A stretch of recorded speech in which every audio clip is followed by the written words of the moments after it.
귀한 찬양 감사드립니다. 방송국 PD인 정혜윤이라는 작가는 재작년에 인생의 일요일들이라는 책을 냈습니다. 이 책은 바쁘고 분주하게 지내는 일상과는 다른 일요일 아침에 문득 언제였더라? 그때가 참 좋았었는데 이렇게 떠오르는 이 기억들을 생각해내면서 이런 이 과거에 좋았을 때의 기억들이 우리의 근심과 현실의 속박에서 벗어나게 해준다라는 것을 전제로 하면서 이렇게 떠오르는 기억들을 39개의 편지 형식으로 쓴 칼럼집입니다. 이 책에 보면 이런 내용이 나옵니다. 사람들 사이에 은밀하게 전해 내려오는 아주 보편적인 욕망이 있어요. 오래 사는 것이냐고요? 글쎄요. 그것보다 제 관심을 끄는 것은 바로 두 번째 기회에 대한 욕망이에요.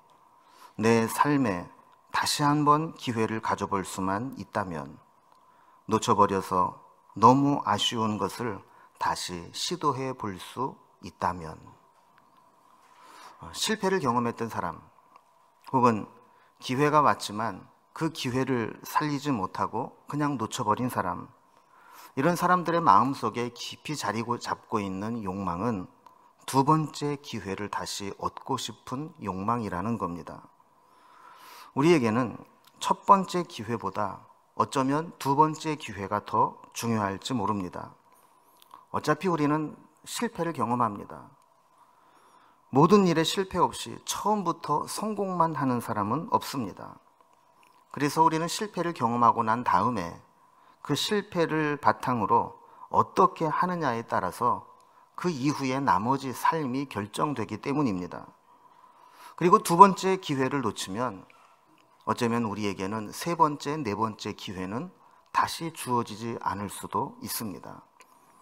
그래서 우리는 우리에게 이전에 실패했던 것을 기반으로 해서 다시금 기회가 주어진다면 그때에는 첫 번째 실패했던 것들을 후회하지 않을 수 있도록 새롭게 기회를 잡는 것이 필요하다는 겁니다.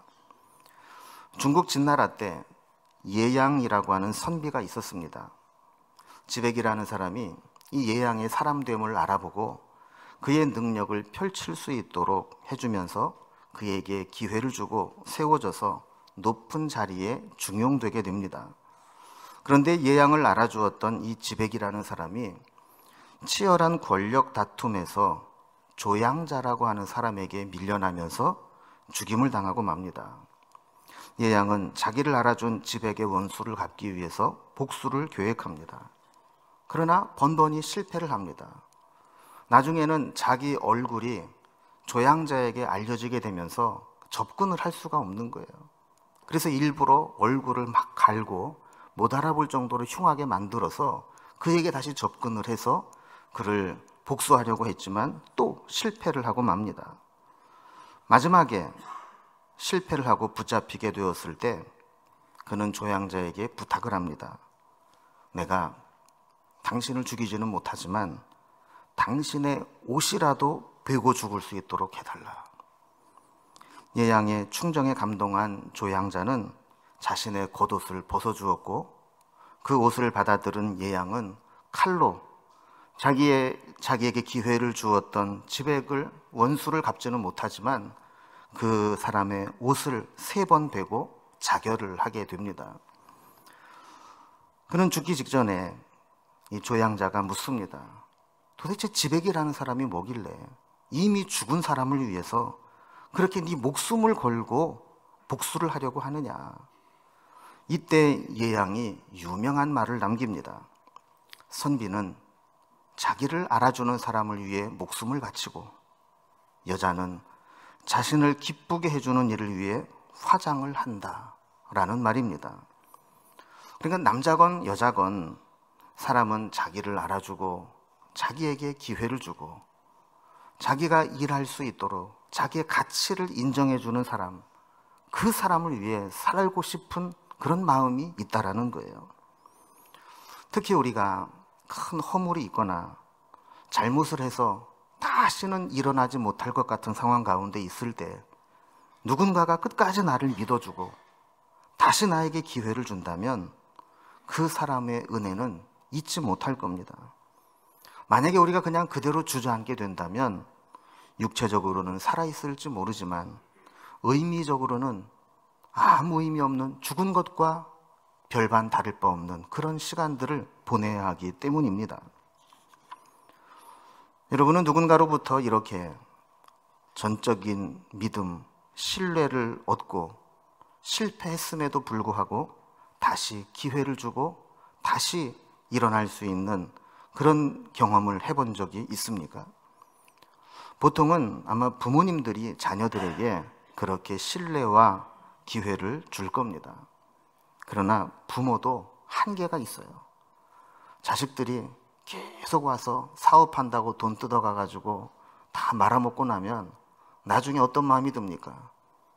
야, 이놈아, 이제 너는 못 믿겠다.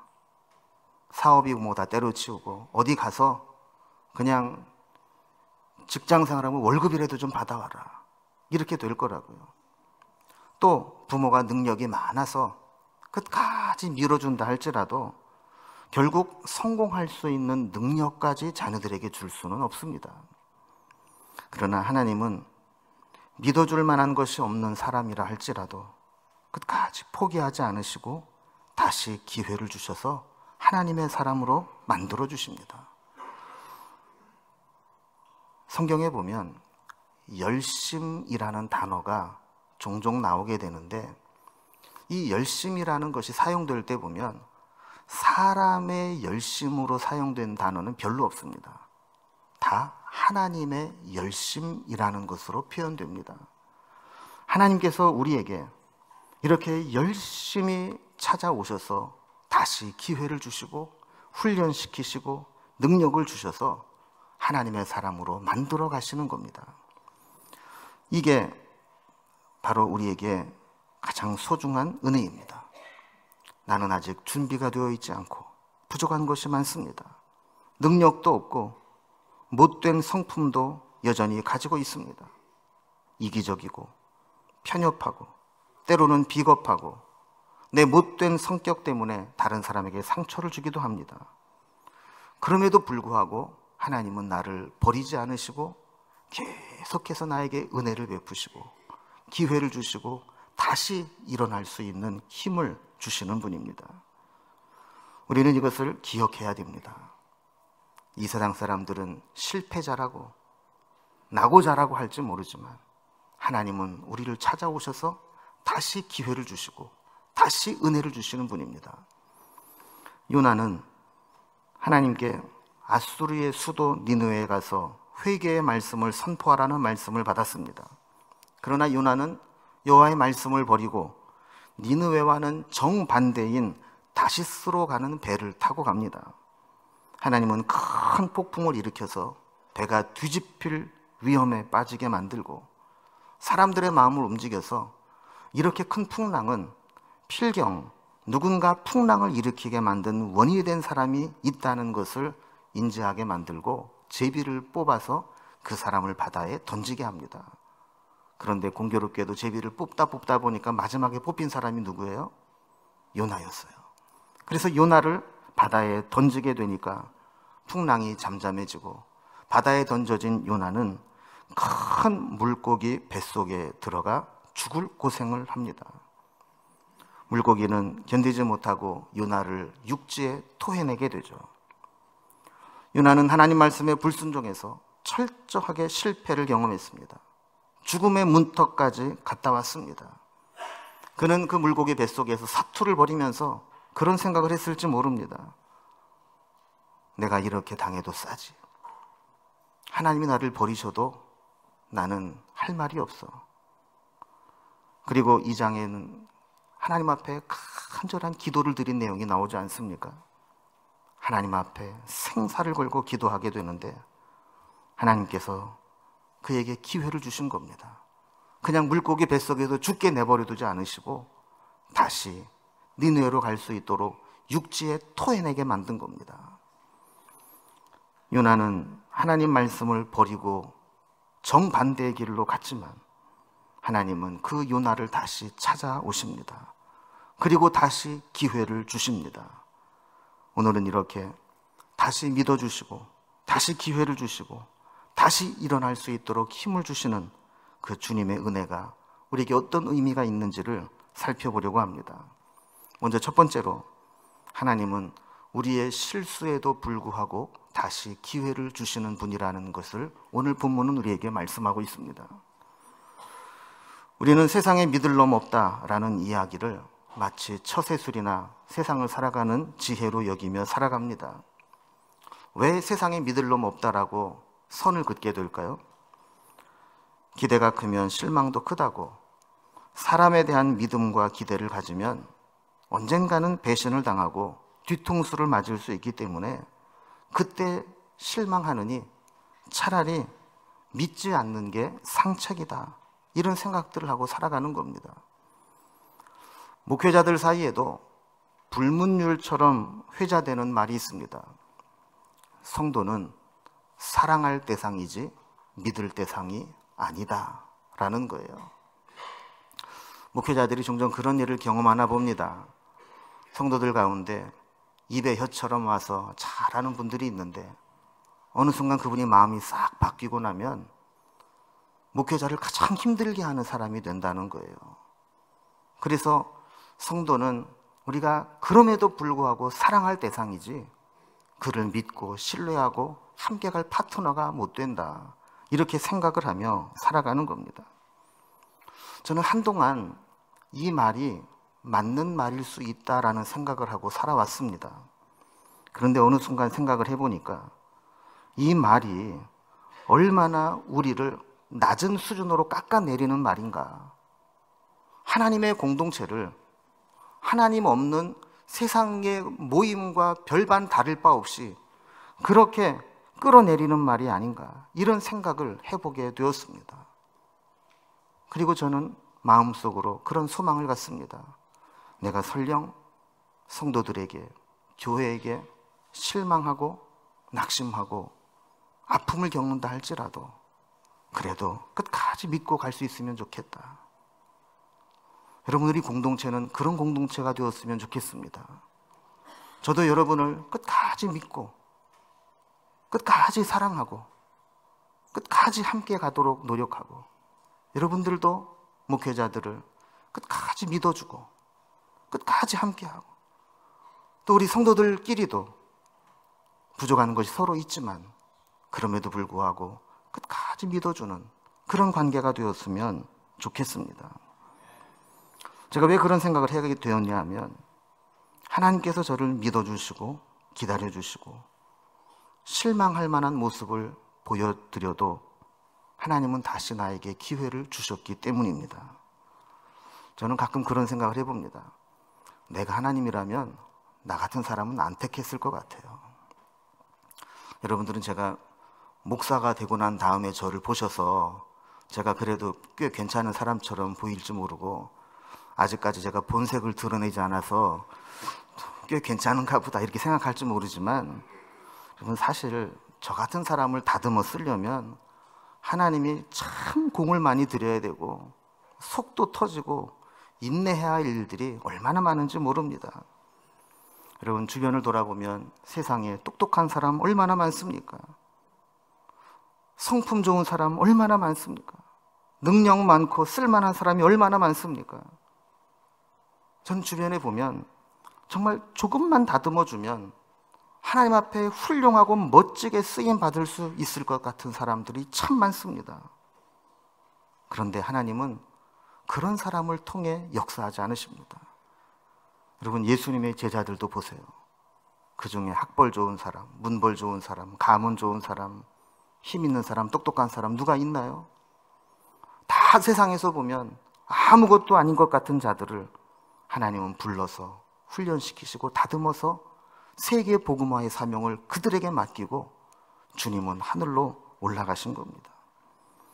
이미 실패하고 이미 못난 것이 증명되고 이미 실망시켰던 사람도 하나님은 찾아오십니다. 그리고 다시 기회를 주시고 다시 세워주십니다. 오늘 말씀 1절에 보면 여호와의 말씀이 두 번째로 요나에게 임하니라 그랬습니다.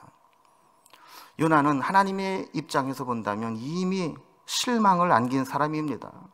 하나님이 말씀하셨지만 그 말씀을 거역하고 정반대로 갔던 사람입니다. 그런데 하나님은 다시 요나를 찾아오십니다. 그리고 말씀합니다.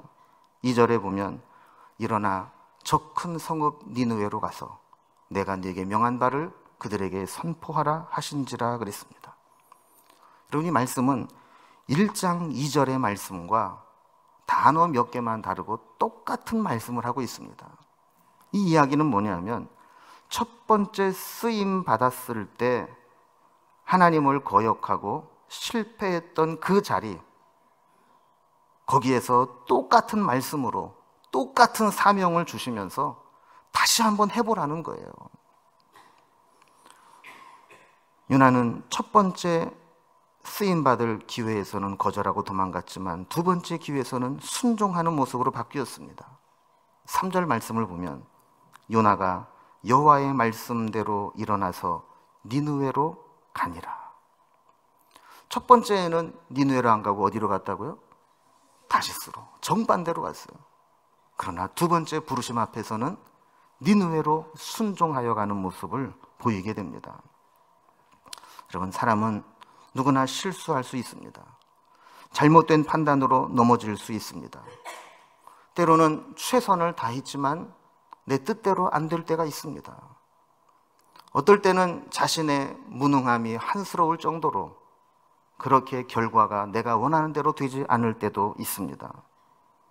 그러나 믿음의 사람들은 그 실패, 그 실망, 그 아픔을 성장의 기회로 삼을 수도 있고 그 실패와 실망을 반복하면서 발목이 잡힐 수도 있습니다.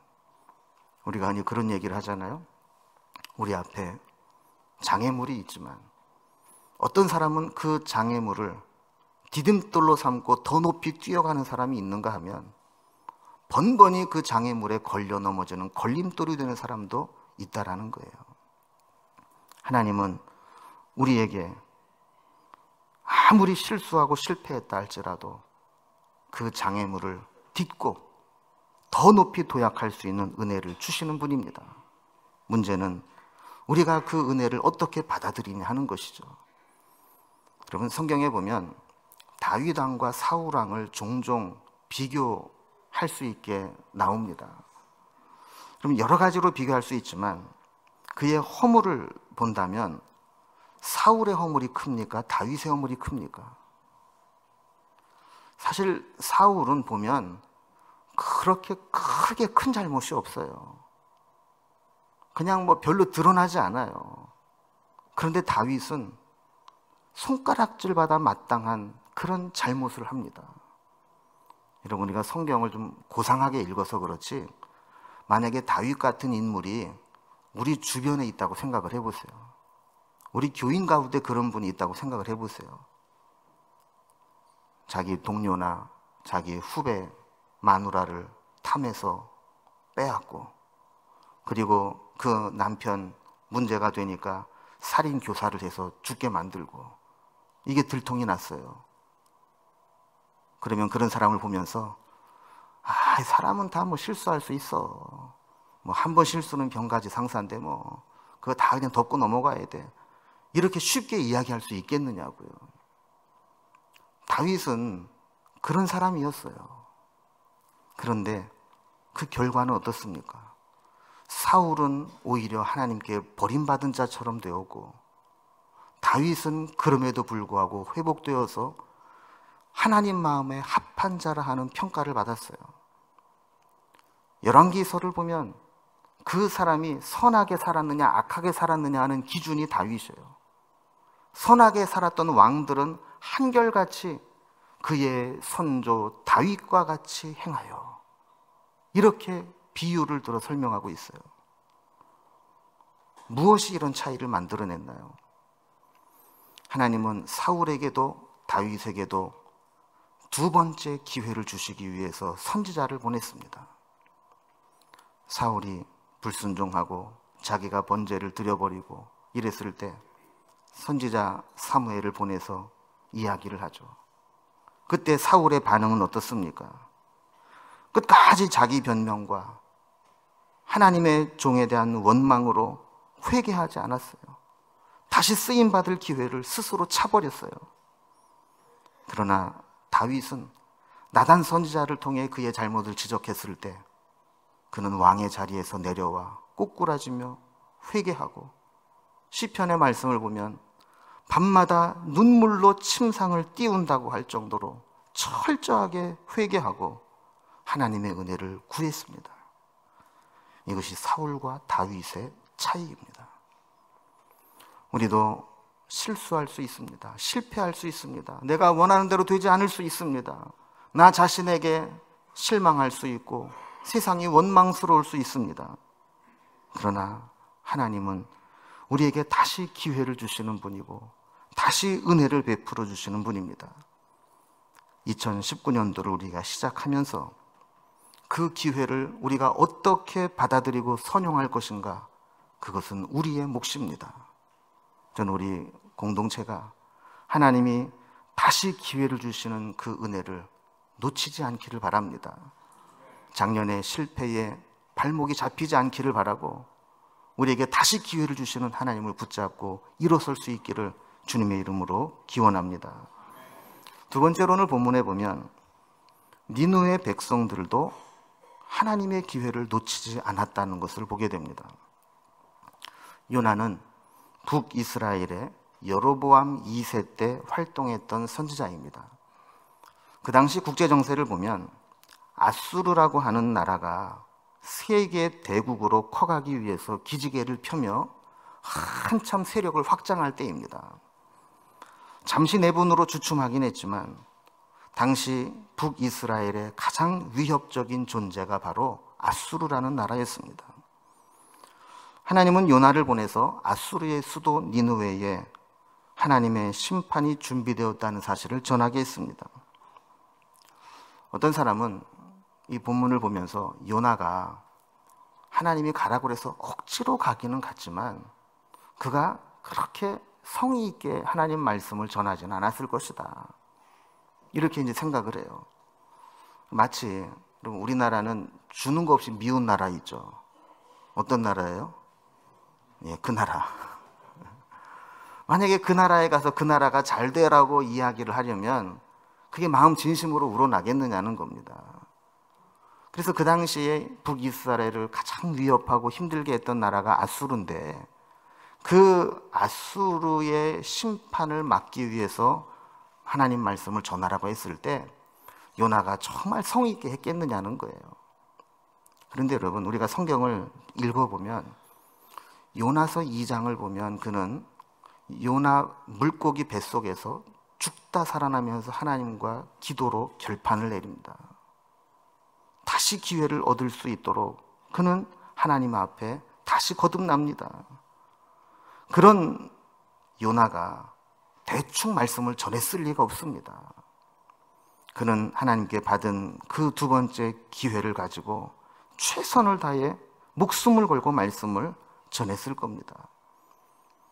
이전에는 어떤 방송 프로의 제목을 빌려서 표현하면 우리 요나가 달라졌어요 라는 표현처럼 첫 번째 보냄받았을 때와는 정반대의 사람이 되었을 겁니다. 그런데 이때 놀라운 일이 일어납니다. 니느웨 백성들이 요나가 전하는 하나님의 말씀을 듣고 회개했다는 겁니다. 여러분, 성경에 보면 우리가 믿기 어려운 장면들이 많이 나오는데 저는 다른 기적들보다 이 장면이 사실은 더 믿기가 어려워요. 오히려 기적은 저는 잘 믿어져요. 왜? 하나님은 천지를 만드신 분인데 뭐 그까지 기적 못 일으키시겠어요? 저는 그건 쉽다고 생각을 해요. 그런데 하나님도 하시기 어려운 게 있어요. 하나님 마음대로 잘 안 되는 게 있어요. 그게 뭐냐면 사람의 마음을 움직이는 거예요. 그럼 왜 하나님도 사람 마음 움직이는 게 어려울까요? 사람은 말을 안 들어요. 하나님이 만드신 모든 것들은 하나님 말씀대로 순종해요. 하나님 말씀대로 움직여요. 그런데 유독 사람만은 하나님 말씀대로 살지를 않아요. 어떻게 보면 이게 하나님의 딜레마예요. 하나님은 인간에게 하나님처럼 만드시고 하나님의 형상대로 지으시고 그 속에 인격과 자유의지를 주셨는데 사람은 그것을 선물로 받아서 하나님께 반응하지 않고 자기 멋대로 살아간단 말이에요. 그러니까 사람들은 하나님의 뜻대로 순종하지 않는 게 몸에 배 있는 사람들이에요. 그런데 그 사람들이 더군다나 하나님도 섬기지 않는 사람들이 하나님의 심판의 메시지를 듣고 회개했다. 이거는 참 믿기 어려운 말입니다. 5절을 다시 보면 니느웨 사람들이 하나님을 믿고 금식을 선포하고 높고 낮은 자를 막론하고 굵은 베옷을 입은지라. 6절 이하에 보면 이렇게 백성들이 요나의 말을 듣고 마음이 움직이고 회개하고 돌이킬 때 이 소문이 왕에게까지 들려진 거예요. 왕은 한 수 더 뜹니다. 거기에 힘을 실어줍니다. 아예 조서를 내리고 어명으로 모든 사람들의 일을 그치고 금식하고 힘써 하나님께 부르짖어 회개하고 각기 악한 길에서 떠나고 손으로 행한 강포에서 떠나라고 명령을 내립니다. 여러분, 당시 아수르는 세계 최대 강국으로 부상하고 있었고 니느웨 성은 좌우를 분별하지 못하는 어린아이들만 12만 명이 살고 있었다고 합니다. 어린아이만 12만 명이면 거기에 어른들, 남자, 여자, 노인까지 다 합하면 보통 한 100만 명 정도 사는 도시였을 것으로 추정을 합니다. 그리고 그 도시 자체도 메트로폴리스입니다. 걸어서 쉬지 않고 사흘을 걸어야 다 볼 수 있는, 돌 수 있는 그런 그 당시로서는 큰 거대 도시입니다. 그런데 요나는 40일이 지나면 니느웨가 무너지리라 하는 말씀을 전했습니다. 고고학자들의 연구에 의하면 니느웨 성의 성벽 높이는 30m나 되었다고 합니다. 그리고 이 성벽에는 너비로 길이 나 있는데 전차 세대가 한꺼번에 동시에 지나갈 수 있을 정도로 도로가 잘 닦여 있는 성벽이 있었던 곳이 니느웨 성이라는 거예요. 그런데 그 성이 무너진다 그랬을 때 그거를 믿을 수 있겠느냐는 거예요. 더군다나 그 말씀을 전하는 요나의 행색을 한번 생각해 보세요. 물고기 뱃속에서 토해내가지고 초췌하고 그 머리에 묻은 미역이나 떼고 갔는지 몰라요.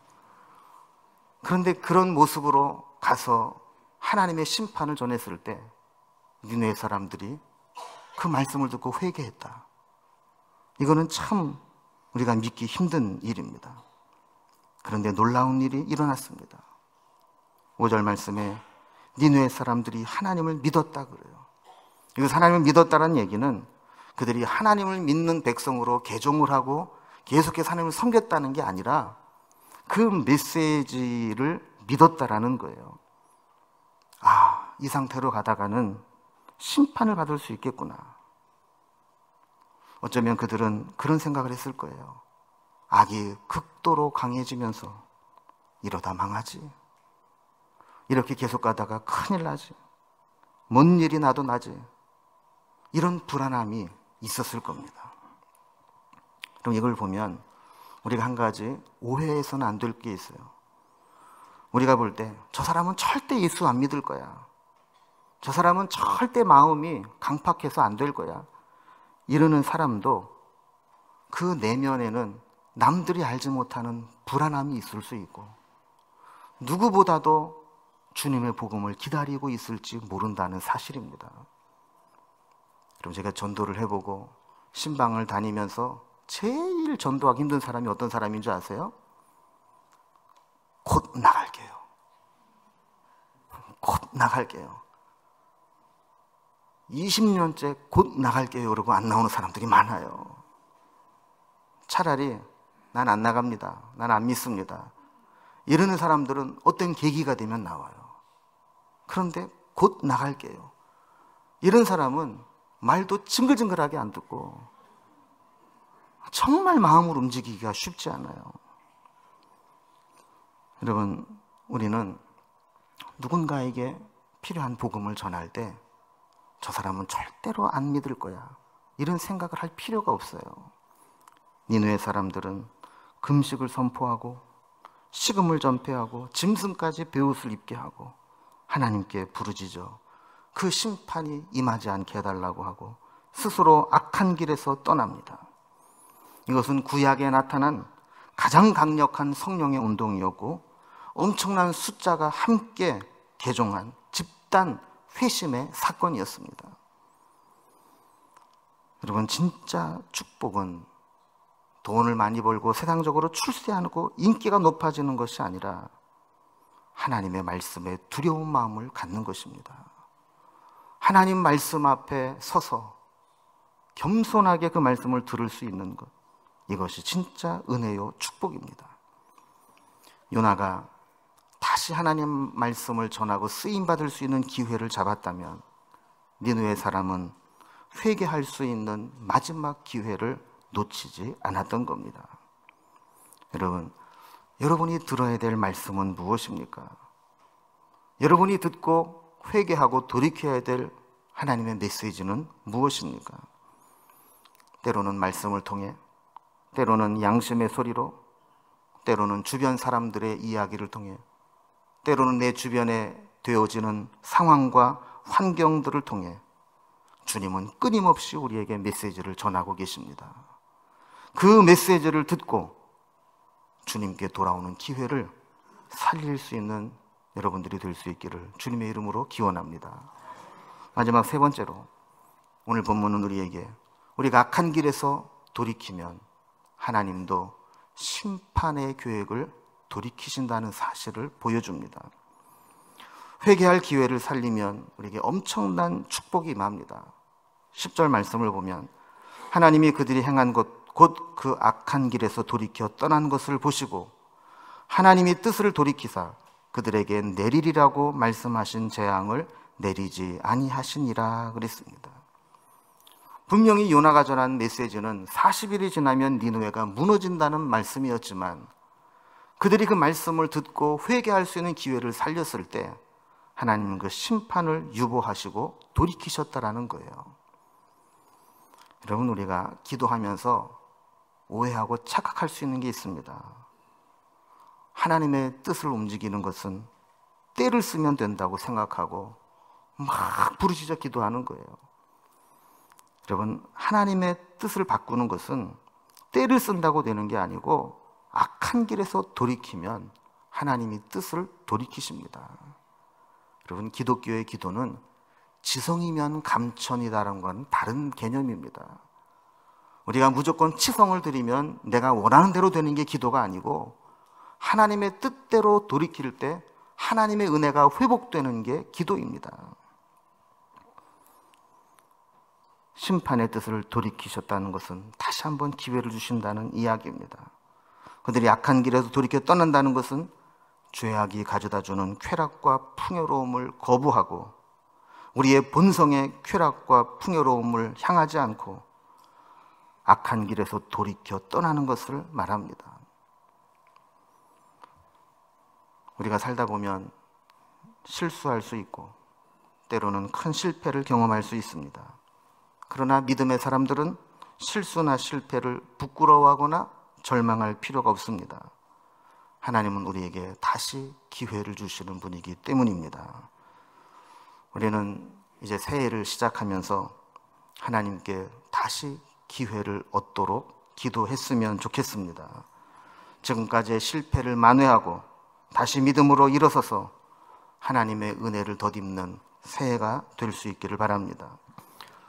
태음역을 함께 사용하는 동양권에서는 새해를 2번 맞이하게 됩니다. 우리는 이미 양력으로 새해를 시작했습니다. 한 달여 전에 여러분 기억나시죠? 송구영신 예배를 드리면서 카운트다운하고 와 하고 새해를 시작했잖아요. 그런데 설을 맞이해서 우리는 또 다시 새해를 맞이하는 마음으로 시작을 합니다. 저는 이것이 하나님의 우리에게만 주시는 또 은혜가 아닌가 그런 생각을 해봐요. 새해를 시작하면서 이미 작심삼일이 되었고 새해 결심이 무너지고 한 달도 못 되어서 포기했던 우리의 삶들을 이제 구정 명절을 통해서 다시 한번 시작할 수 있는 그런 기회가 될 수 있기를 바랍니다. 그래서 다시 기회를 주시는 그 주님의 은혜를 붙잡고 다시 믿음으로 새롭게 출발하는 우리 공동체가 될 수 있기를 주님의 이름으로 축원합니다. 기도하겠습니다. 하나님 아버지, 우리의 부족함과 실패와 실망스러운 모습에도 불구하고 하나님은 우리를 다시 부르시고 은혜를 베풀어 주시는 분임을 말씀을 통해 살펴보았습니다. 하나님, 저희들에게 다시금 찾아오시는 그 주님의 기회를 놓치지 않게 하시고 2019년도 새롭게 시작하면서 주님이 주시는 은혜로 믿음으로 다시 시작하는 저희들이 되게 하여 주옵소서. 우리 하나님께서 우리와 동행하셔서 한 해를 마무리할 때에는 우리의 기도의 귀한 열매를 주님께 드릴 수 있도록 인도해 주옵소서. 예수님의 이름으로 기도드리옵나이다. 아멘.